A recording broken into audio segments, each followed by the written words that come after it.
this be my last term with you, and that we're therefore going to take excerpts from the second and the third volume of Charles Hodge. We had the luxury of chapter by chapter last year, but since we want to finish this study while I'm here, you may do what you please on your own and so on, but while I'm here at least we'll finish the volume.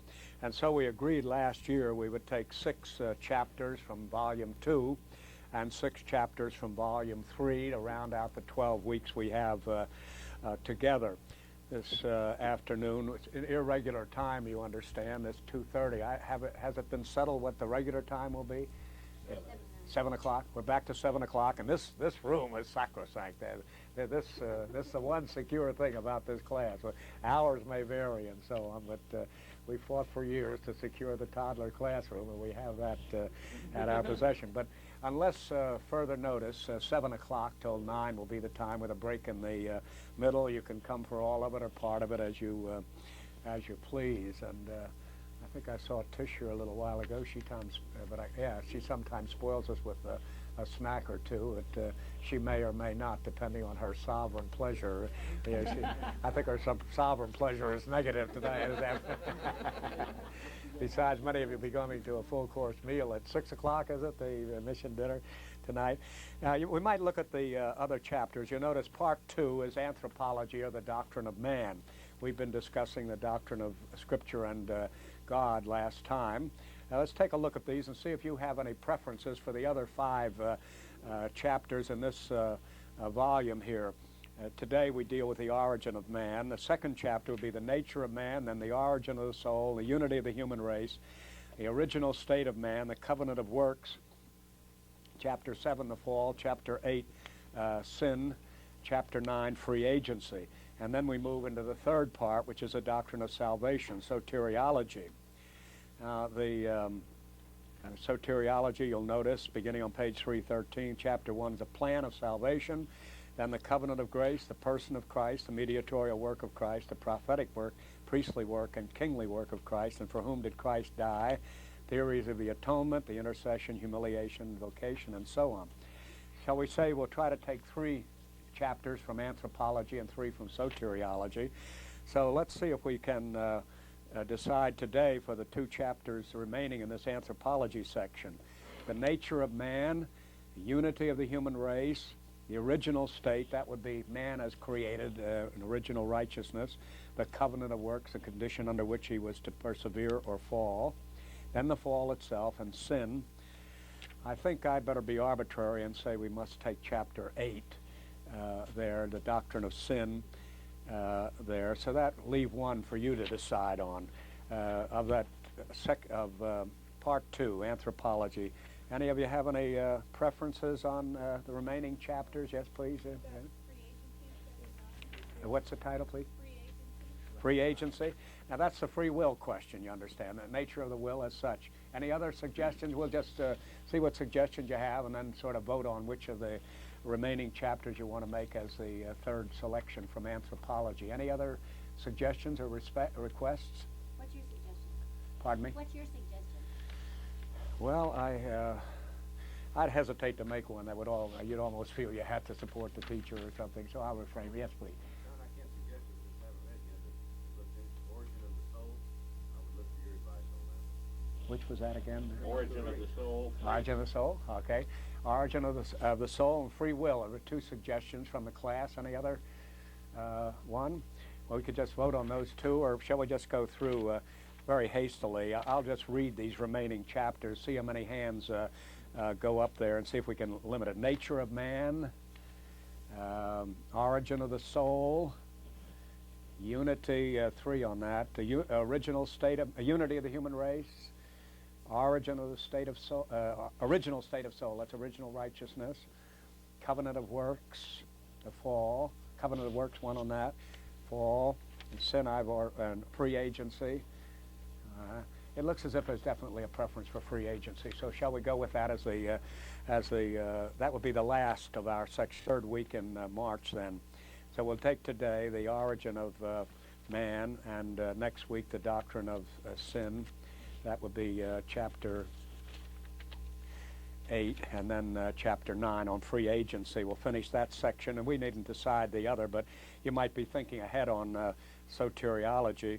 I really think we ought to take chapter 1. I'll rule on that. We'll take chapter 1 in soteriology, but you folks be looking over the covenant of grace is extremely important, but I may not be as important to you as some of the others. So I'll just rule on chapter 1 of part 3 for the last Sunday in March, and then Easter comes when we have no session at all. But for the remaining 2 chapters, why don't you think about that, and we'll let the class decide what our last 2 chapters for the 2nd volume will be. You might be wanting to look ahead to the the 3rd volume, which has to do with the doctrine of the church and the commandments. His development of the commandments, a magnificent handling, and we certainly will have to take one of those as a sample. You might think which one of the 10 commandments you'd like to follow Hodge in, and look ahead at ecclesiology and eschatology, see what 6 chapters we want to take. Any other question about procedure? We've got it pretty well settled then for the next 3 weeks here. Next time we take the doctrine of sin, the following time the doctrine of free agency, and then we start soteriology with the plan of salvation. And then comes Easter, and then the 2 weeks that you select for soteriology, and then we move in the middle of April to the doctrine of the church and so on, and finish the end of May, as you know. If there are no further questions, let's turn then to page 1 of volume 2. I notice in Drew Blankman's office there's some other sets of these. I guess some of you have ordered, or maybe they're extras. I don't know. You'd have to clear with him. Is that right? Well, there's a set up there. Did you notice? In his office. It's locked right now. Oh, that's a shame. You might want to mark up your own copy. How about a tissue? She has a, yeah. Anybody else need a copy or ordered a copy who doesn't have it or anything like that? But at least you've ordered it. Is that right? Yeah. No use all of you going. Paul will bring a set down, and he'll have it to mark it up if you want.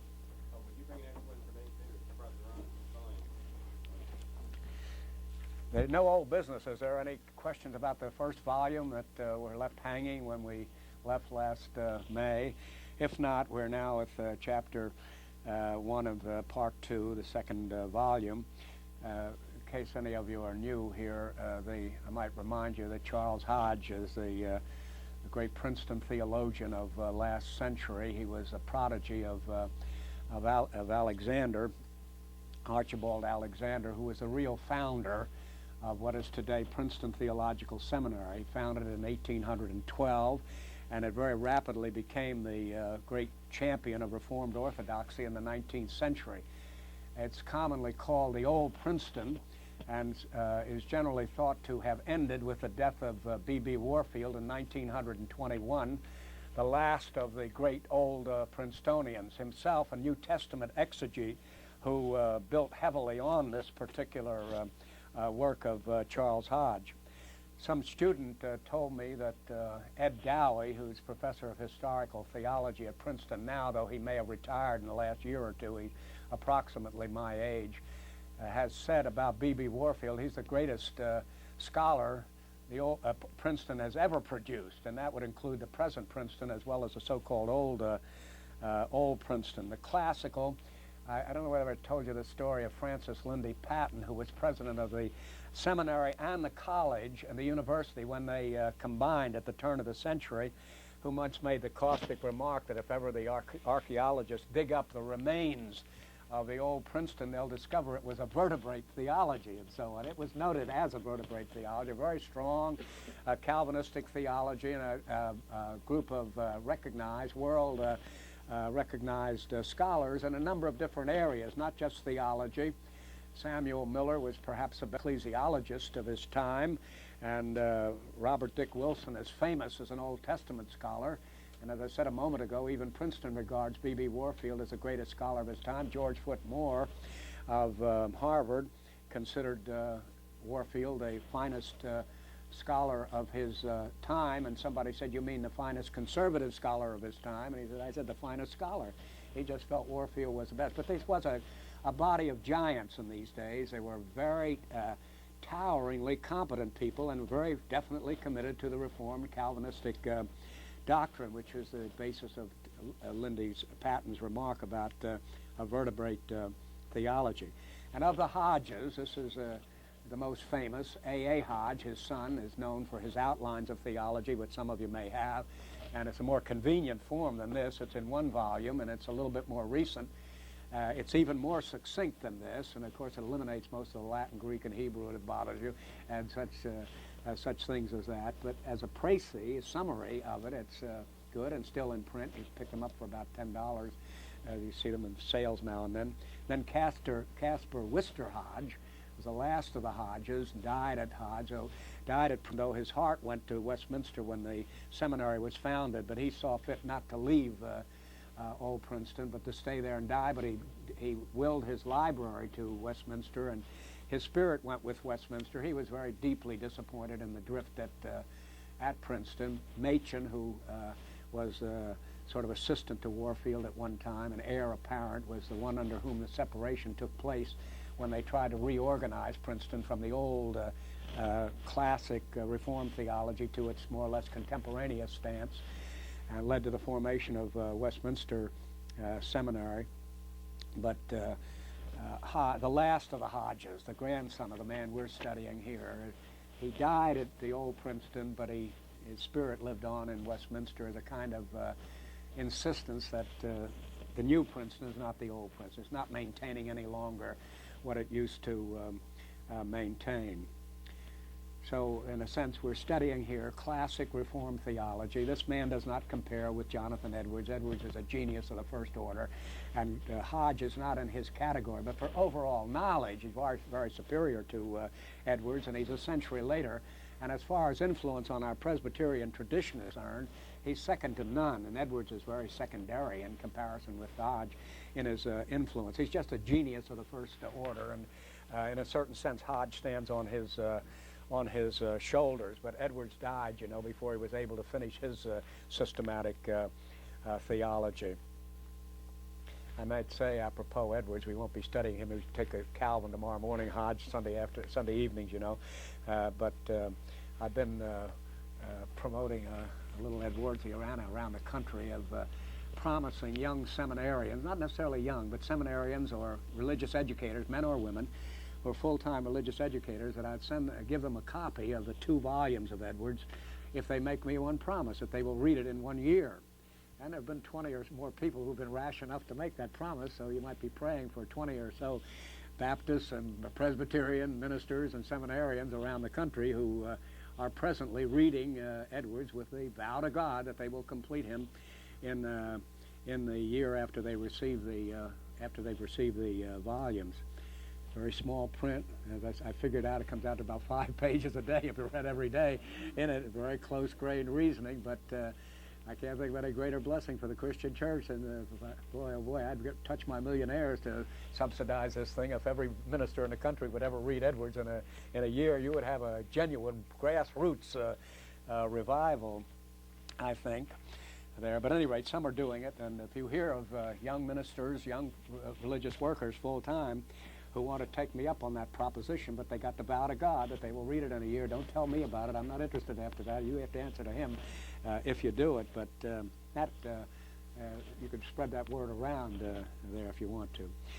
But now let's take a look at anthropology. Having considered the doctrines which concern the nature of God and his relation to the world, we now come to those which concern man, his origin, nature, primitive state, probation, and apostasy, which last subject includes the question as to the nature of sin and the effects of Adam's first sin upon himself and upon his posterity.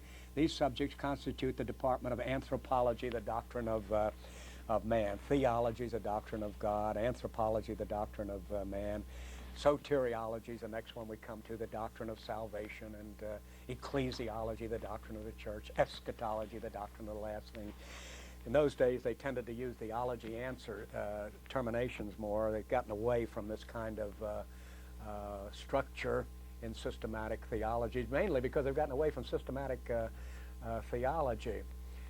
But strictly speaking, you can give a Reformed theology without theologies, of course. Theology itself is, of course, an ology word. But it does serve the convenience of enabling you to see the movement of thought. We start with, you remember Hodge started heavily with the doctrine of Scripture, revelation, the revelation concept, the different approaches and so on. Then the arguments for the inspiration of the Bible, and then the doctrine of God. Once you have the doctrine of revelation of God, then of course to study that revelation about the person of God is the natural second step, and that's what occupied the most of the first volume, which we had the privilege of studying together last week. So now we move to man, anthropology, and the first thing he gives is a scriptural doctrine. I think this is so familiar to you based on Genesis and so on that unless you have a question about those first couple paragraphs, I won't take time to read them. It's a familiar biblical account. Then he moves on page 4 to section 2, anti-scriptural theories, which runs from page 4 to 33. In other words, is the major part of this, in which we would today recognize as the evolution question. But before we move on to that, any question about the biblical doctrine of man that he very briefly summarizes here?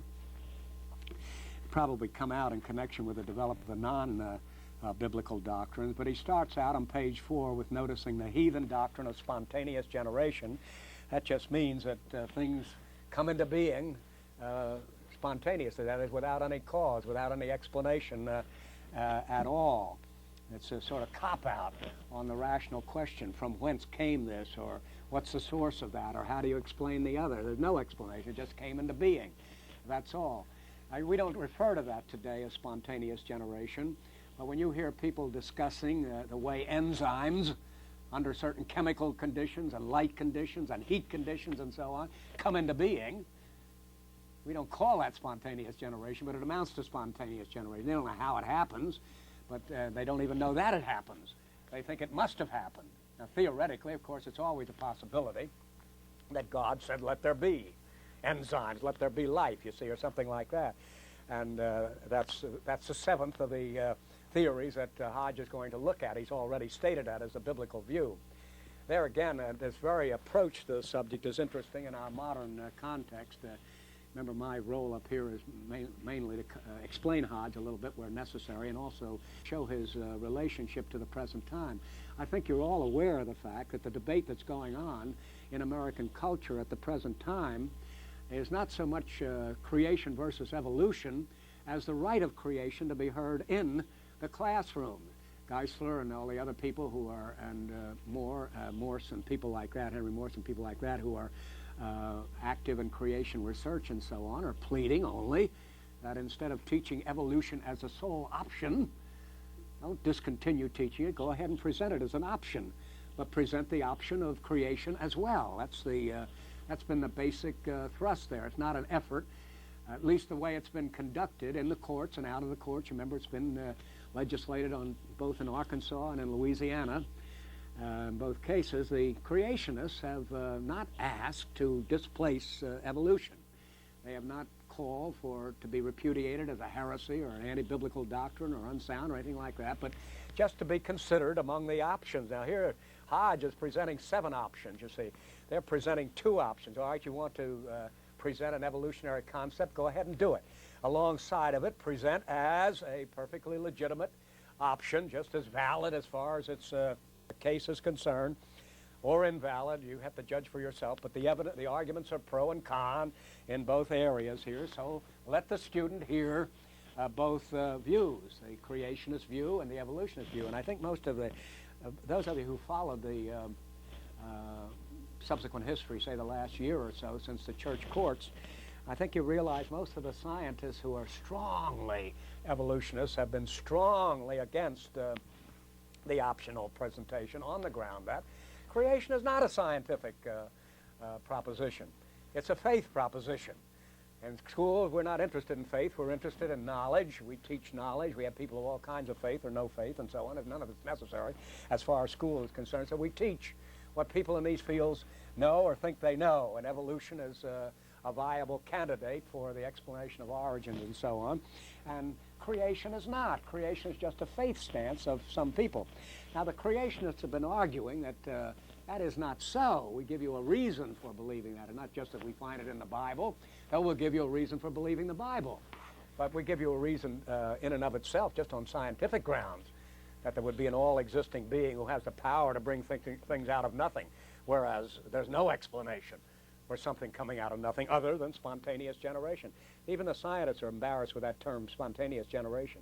I hardly ever hear it. Anybody hear it much these days? See, it's standard language. This book, I remind you, was written just a little over a century ago. He does refer to an 1870 deliverance of Charles Darwin, you see. It was near the end of Hodge's life and near the end of the publication of this book. But the term they used then is spontaneous generation. That's an embarrassing term for most scientists and so on. And yet this is what they're talking about, really. They just changed the language or eliminated the language. But at any rate, I think it's an interesting thing. You have to realize when this book was written, it was just a decade published in this form. I think I mentioned to you last year that Hodge had been lecturing along this line for a couple of decades, and the Princeton trustees wouldn't let him publish because he thought as long as he didn't publish, they had to come to Princeton to get it from the guru's mouth. And so as soon as he published, they'd have the book, and they could even study it in Wichita, Kansas, and not go all the way to Princeton, New Jersey, and so on. So they wouldn't let him publish until practically the end of his life.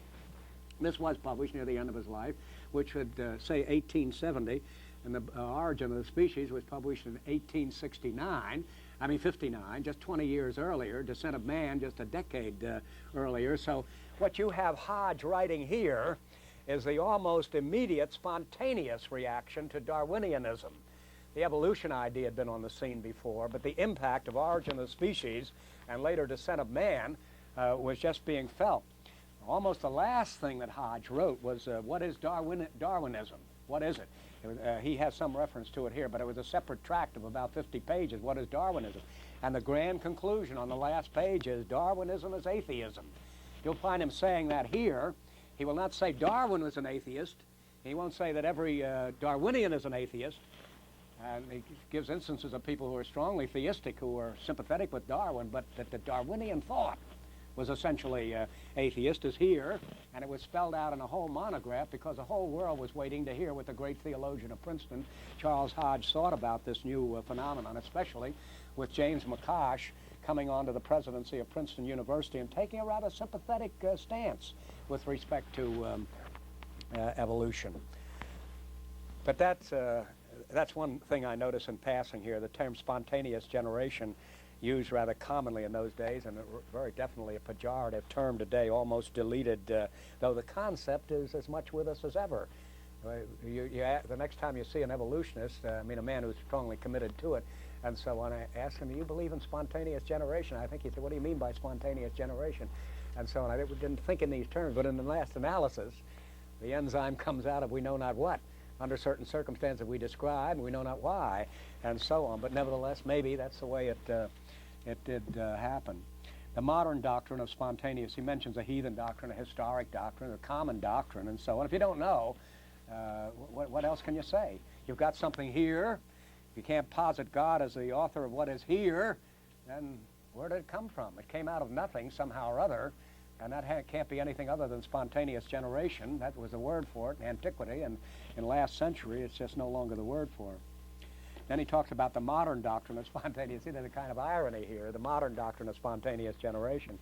Evolutionism is a form of spontaneous generation in the last analysis. It was in Hodge's opinion. It is in my opinion 100 years later. There's never been any more explanation given than Hodge is writing about here a century ago, I would think, though in the discussion that comes you may bring up something you feel is new that has really taken the sting away so that it's no longer spontaneous generation concept. I'll be very interested to hear if you've noticed anything like that. But any question on 4 and 5, at the bottom of page 5, he mentions Darwin by name, Mr. Mivart, while opposing Mr. Darwin's theory, not only maintains that the doctrine of evolution is far from any necessary opposition to the most orthodox theology, but adds that the same may be said of spontaneous generation. As chemists have succeeded in producing urea, which is an animal product, he thinks it's not unreasonable that they may produce a fish. But while there's a class of naturalists who maintain the doctrine of spontaneous generation, the great body, even of those who are the most advanced, admit that omnia vivum ex vivo, all life comes out of life, so far as science yet knows, is an established law of nature. That's what he's maintaining there, and it'd be worth our while to meditate a moment whether he would still say the same thing. If there's life, it must have come from life. He's saying 100 years ago is an established, as far as science yet knows, is an established law of nature. though there is no such thing as spontaneous generation. The only generation comes out of something that's already been generated. In other words, that it's been produced by a creator ultimately, and so on. Now, when we talk about an enzyme coming into existence, see, an enzyme is not something that can live in itself, but it's nevertheless essential to life as we know it. It's an essential ingredient of life, and it doesn't seem to be an original element. It's a result of composition, and so on. We call that life coming out of something which is non-living. Certainly, it's chemical life. It's biogenesis of some sort. But for one thing, they have very few instances of it. Another thing, it doesn't seem to exist under normal conditions. Even if you're able to control it under laboratory conditions and life conditions, it does not survive. Even the essence of evolutionary theory today is the mutation. But the trouble with the mutation, too, is it doesn't survive. Sometimes under very artificial conditions, you can preserve it for a while, but under ordinary natural conditions, it doesn't. He talks about the non-reproducibility of these mules and creatures like that. But the idea of a being coming into existence spontaneously or unpredictably, not really spontaneously, but just unpredictably, is still confronted with the problem of the preservation of its existence in a natural environment. In other words, a century later, we have the same problem that he was talking about here. How does life come out of non-life? And even if you call enzyme coming out of life, how does it exist? You can only preserve it rarely under very controlled laboratory conditions, but life, how does it consist under life? I'm asking the class at this point, would we still, would the world of science still say omne vivum ex vivo, all life out of life? It couldn't very well do that and be at least microevolution. You know, we've distinguished before between macro and micro evolution.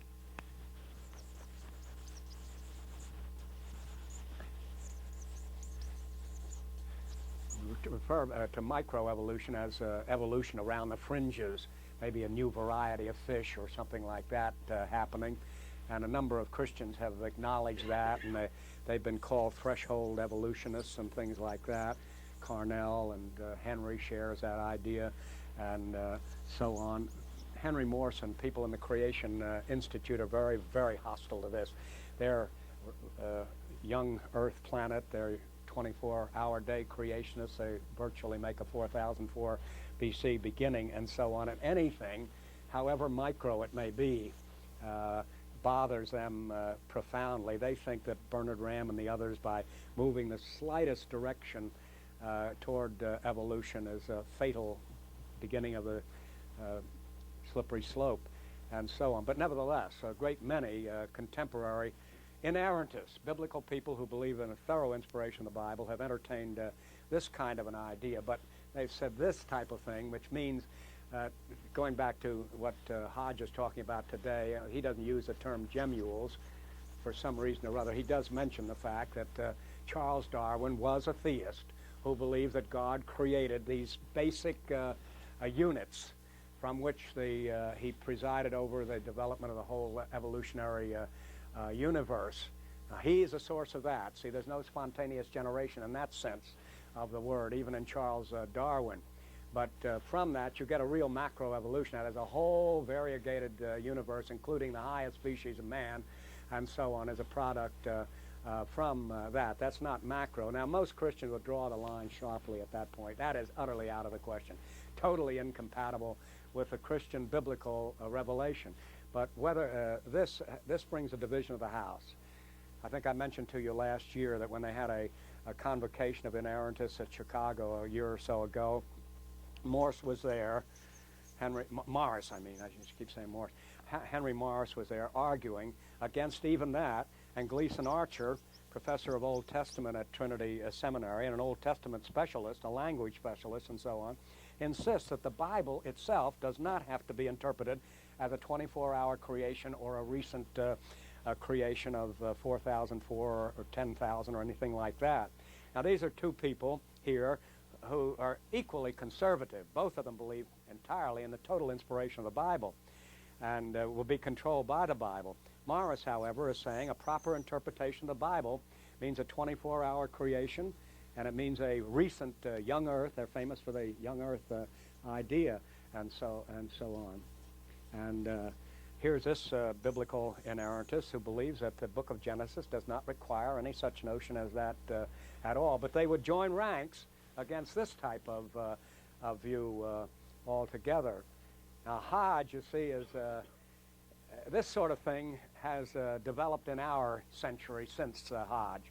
When Hodge was writing this chapter we are looking at here, the whole evolution thing came as a mighty impact, because even though it had been in the world before, that origin of the species, simply 1859, that simply shook the learned world, because it looked as if Charles Darwin had really presented a credible case.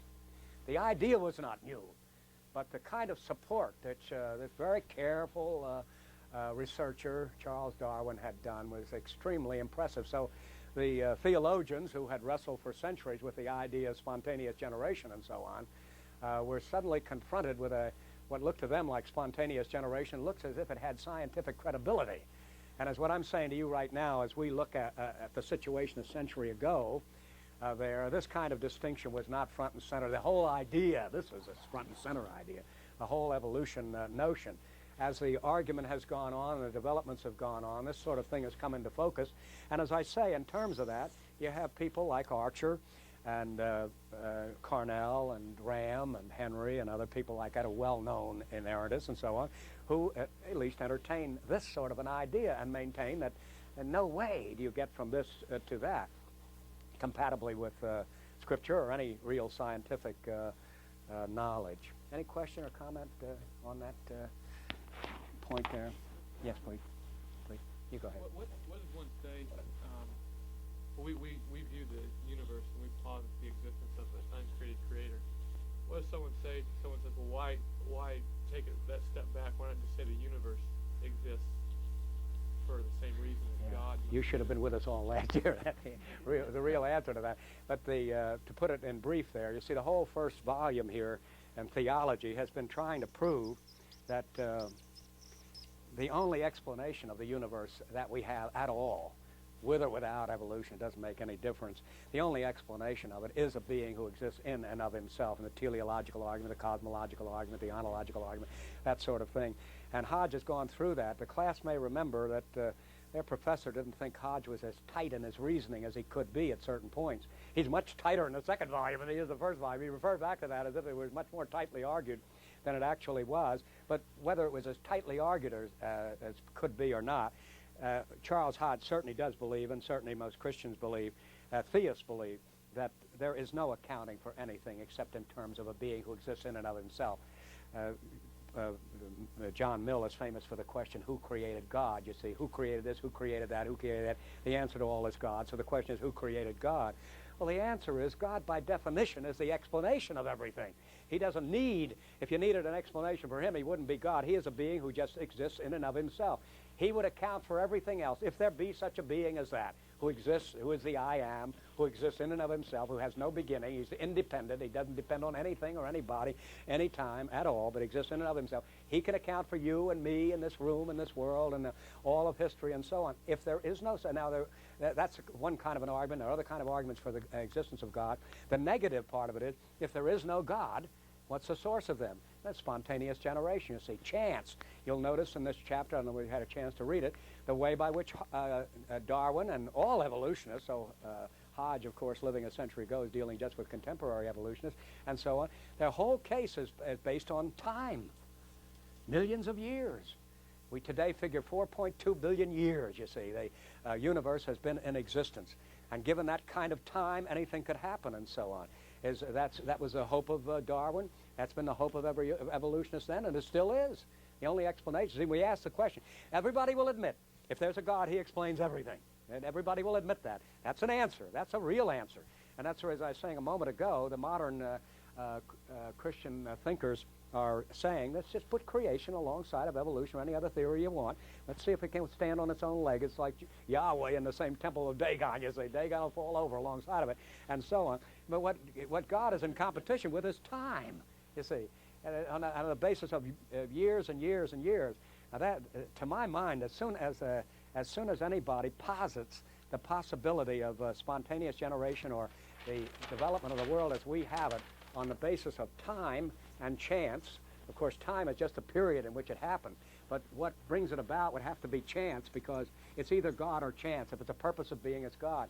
If it's chance, but you see, that's the worst possible postulate. Chance is the author of chaos. You know, if any order comes out of chance, you're always amazed. Have you ever been to the Natural Bridge in Virginia and so on? Now, that's a phenomenon. People spend money to see that natural bridge, or go to a place, you know, to see the natural bridge.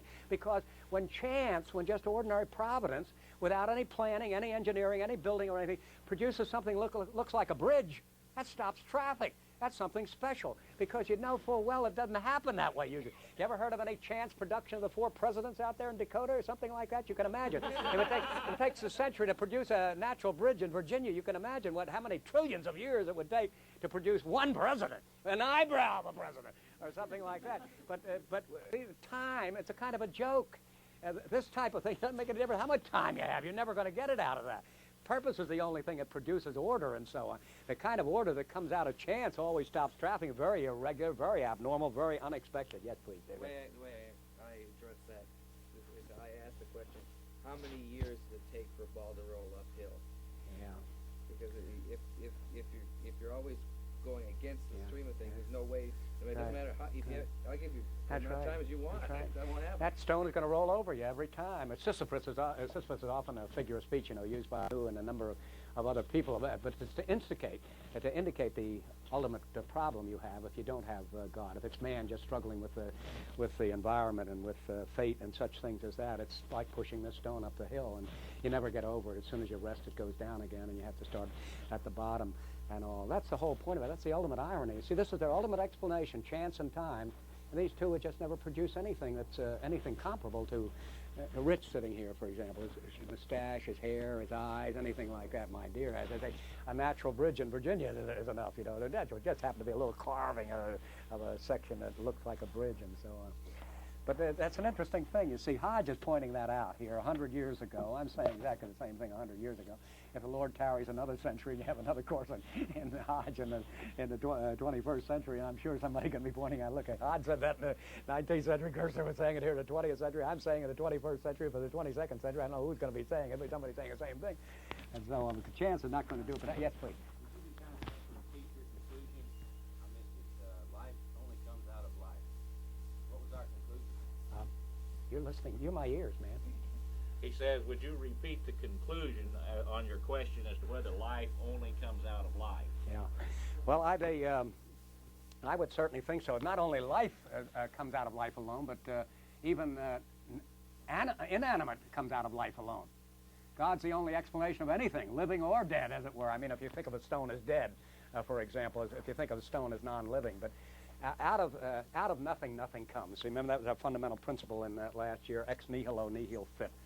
Out of nothing, nothing comes. As I say, when something gets stated in Latin, you know it's been with you for a long time and so on. It's a certain amount of Latin everybody ought to know. There's certain terms, like when we get to ecclesiology, you'll have to learn ex opera operata. That's all there is to it. There's corpus delicti and so on. These lawyers, of course, are the ultimate inventors. Where's Chuck Cole hiding his face back there and so on.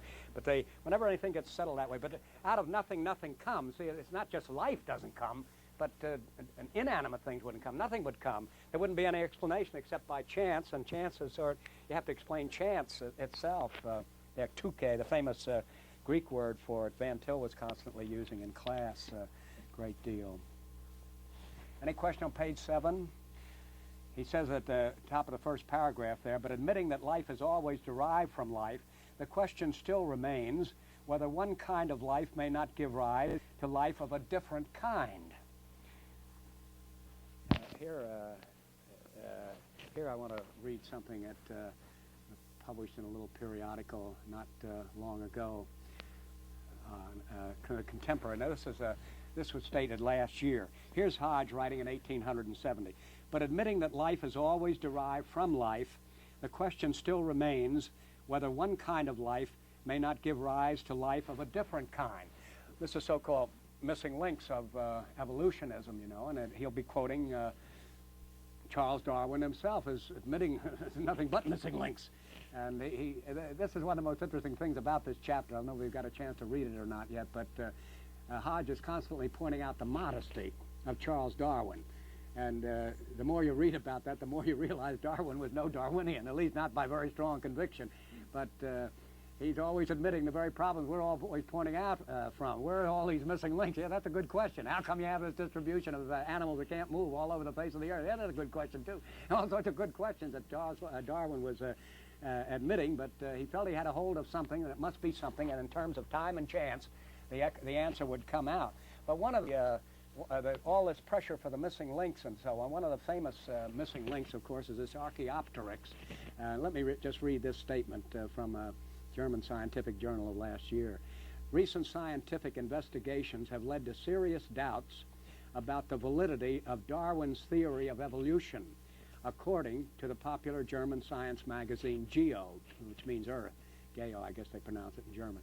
The lead article stated that, quote, gradual evolution by natural selection, the key element of Darwin's theory, no longer stands up to the latest scientific results, and like Archaeopteryx, here's that missing link, and like Archaeopteryx, the bird-like missing link, associated with bird-like and reptile and so on, which has been the chief witness, quote, chief witness of the doctrine of evolution, has lost its authenticity. People like Henry Morris have been saying it never had any authenticity. It's a spurious thing from the very beginning. But what this article is saying is even the scientific community is admitting the fact that any evidence that there was any movement from bird to reptile through this so-called Archaeopteryx is abandoned even by scientists today. It's lost its authenticity. Geo, the magazine, concedes that, quote, the idea of a preconceived plan instead of a succession of coincidences suggests itself. The idea of a preconceived plan instead of a succession of coincidences, mostly mutations which can't reproduce and so on, suggests itself. This is the thing that I've always felt about macroevolution. I don't think microevolution is open to all this kind of objection, but macroevolution, it seems to me, has been the most desperate effort that mankind has ever made to escape God. It is so ridiculous on the surface of it, and maintained by people of such prodigious intellectuality and learning in many cases, that the only conceivable explanation is desperation exegesis. These people have their back up against the wall. People, when I say that, people will ask me, and I remember a student at Trinity was asking me recently, why do you think they're trying to, why are they so negative about God? Why are they so afraid of positing the deity? Why would they resort to such absurdity rather than take something which anybody would admit, if there be such a being as that, it does explain everything? Well, the answer is, I think it's very plain in Scripture, that we're sinners. The worst thing that you can prove to a sinner is that there's a God to whom he has to give an account. I don't care what other kind of monster you face me with. I don't care what kind of universe I'm in. I don't care about the fact that I go up in cosmic dust. Just deliver me from an angry God. And that's one thing evolution will do, if it's successful. Deliver you from a kind God, from a severe God, from any kind of a God. I don't mind being in the hands of a good God, a kind God, a gracious God who'll handle me nicely. But the possibility of that God being an angry God, to whom I have to give an account, and I having a troubled conscience, that's the last kind of being I want. That's the only explanation I can give. This is an absolutely absurd, preposterous idea that even Darwin was aware of. Has been more and more absurd with the passing century, I think, and yet people of the first magnitude as far as intelligence is concerned, strong advocates of it from time to time, and so on. No explanation except for the fact that I think I don't know whether I mentioned this to you before or not, but in a relative area, the area of biblical evolution. Hodge is not talking about this in this section. He alluded to it a little bit in the last volume, and so on, which we call Wellhausenism, from a German scholar named Julius Wellhausen in last century. He writing in the latter part of the last century and being influenced by the evolutionary pattern of thought applied to the Bible. And he found, instead of a revelation from God, he found man grasping up after God and coming out of animism and henotheism into a rather rarefied concept of the deity, getting ever more rarefied with the prophets, and finally reaching its pristine glory in Jesus Christ, and so on. My former colleague and friend David Friedman, who's teaching at the University of Michigan now, and so on, he admits Wellhausenism is dead. It's absolutely defunct. Nobody would have said that in 1950. He was saying it in 1970. Nobody would have thought of it in 1940. I mean, in liberal circles and so on would have thought of it. But it's dead as far as David Friedman is concerned. He goes on teaching it as a historical remain because it was such a brilliant hypothesis. And no current theory, he feels, equals it in brilliance and so on. Now here again, you see, why would Wellhausenism, granted Julius Wellhausen was a bright man, and he worked out a fanciful theory that fascinated a whole generation of scholars and all. Why did it have that fascination? I think it's the same reason that Darwin fascinated people. This was made out of whole cloth. James Orr, as one of my Harvard professors said way back in 1940, James Orr knocked this thing in a cat in 1909. And it was knocked in a cocked hat earlier than that, but his problem with the Old Testament knocked it in a cocked hat in 1909. How did it survive another 40 years and so on? How did it ever get off the ground? How did evolutionism ever get off the ground? I think the explanation is the same thing. This, too, would free us from any God who revealed himself in sacred scripture and who's a God of the day of judgment and so on, and who is by no means clear the guilty. The only way I can account for the passing fascination of Wellhausenism or Darwinism or anything like that is the biblical doctrine of sin and a built-in terror in the human soul. The response to that is doing what Paul said, knowing the terror of the Lord, we persuade men to the truth. That terror is not imaginary, that is real. But the way to deal with it is not to conjure up imaginary beings or deny real ones and so on, but to come to a saving knowledge of Jesus Christ. That's the burden of that message, but this is another way of trying to do it, namely escape God by putting God out of your existence. Again, to quote Jonathan Edwards, men would kill God if they could. This is as close as they can come. They kill him academically. They kill him intellectually. You get it so that you'd be ashamed in a learned community to admit that you're a theist. It can happen. It does happen. A creationist, they still look askance at you.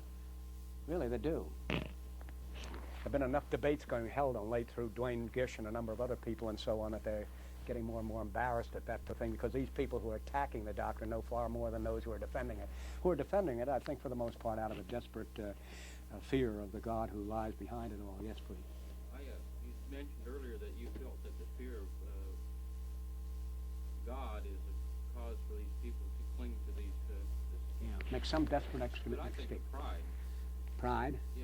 Yeah. Somehow in vanity that they feel like they're above these because of the culture they're in, the community of the academia. If you can get God out of your way, then you can make your own world and so on. As Nietzsche said, if there is no God, anything's permissible. And this is all the room in the world for human pride. That's perfectly true. Both things are conflict. I get rid of God, then, boy, I can stand tall. As long as I sit in his shadow and so on, I'm not going to talk loud. It's perfectly true. The pride comes in here, but I can't have any room for pride as long as there's a God to whom I have to give an account. But as long as I can eliminate him by Wellhausen, thanks to Charles Darwin, or by whomever it may be, Sagan can do it for me, or Freud, or whomever it may be, but just so long as somebody can save me from my nightmares. I studied Russell 3 years ago. I studied him quite intensively, and I read his argument about why he's not a Christian. And who was this now? Bertrand Russell. Yeah. My wife threw me out of the house one time for bringing that book home and letting the children see it. Why I'm not a Christian. Go ahead. And the impression that I got, I really didn't get anything, out of the lines reading, but just the impression that it left me with was that this was it. That I'm the great philosopher here. Yeah. They're not going to admit I'm scared silly of God.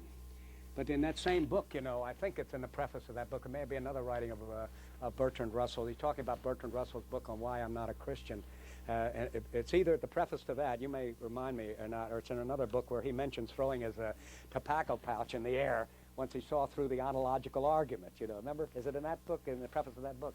There, you see, but as long as there's an ontological argument for God or a cosmological or any other kind of argument, he's not going to throw his tobacco pouch in the air. That's all there is to it. But once he's sure he's put God out of existence, he's killed God, he's strangled him, he's no longer a threat to me, then, of course, he can carve out. He had a man of genius. He had a good deal to say in a number of things. Yes, Randy?